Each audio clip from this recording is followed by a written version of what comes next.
Well, the resources sector is urging the new Environment Minister, Murray Watt, to get on with approving Woodside's controversial North West Shelf project. Climate groups argue the project, though, will damage the environment through high emissions. Joining me live in the studio is the Association of Mining and Exploration Companies Chief Executive, Warren Pearce. Warren, thank you for your time. Appreciate you coming in. Just to explain for our viewers who may have heard vaguely about the North West Shelf project but aren't really sure what it's all about. What is the project? Why is it so crucial in your view that it should go ahead?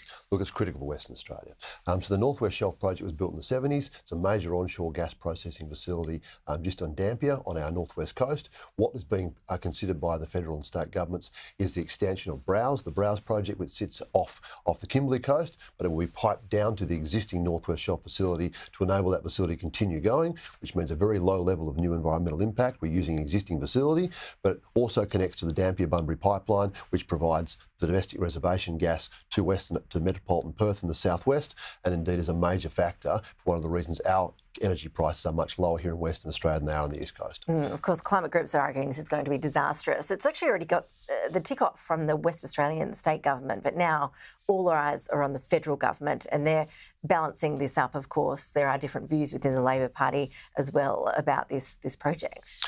Yeah, so the federal government's refused to tip their hat, so to speak, about what they're going to do with this. I think it's gone through 6 years of environmental assessment here in Western Australia. It's going through another piece of public consultation as a consequence of the delays primarily.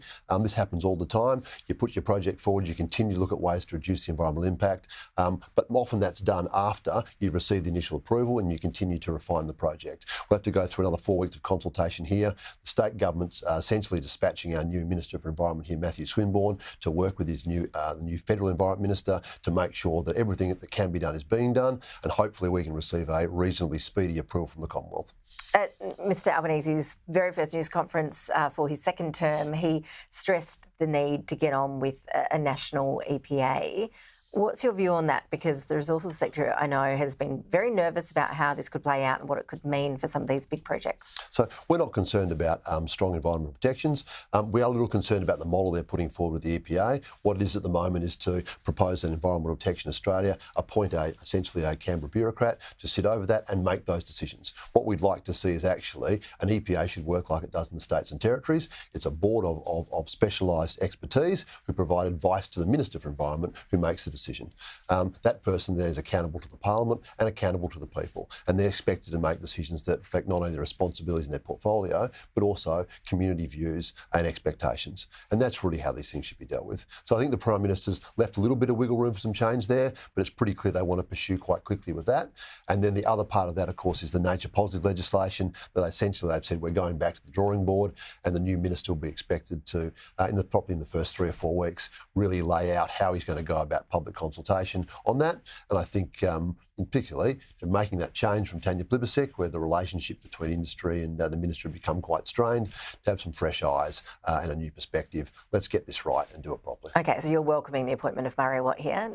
I think so. I think Murray's a pretty pragmatic character. We haven't had too much to do, obviously, in the agricultural portfolio, but certainly understood to be a reasonable person in terms of these sort of things. And I think the Prime Minister is looking for something more measured than what was put forward previously.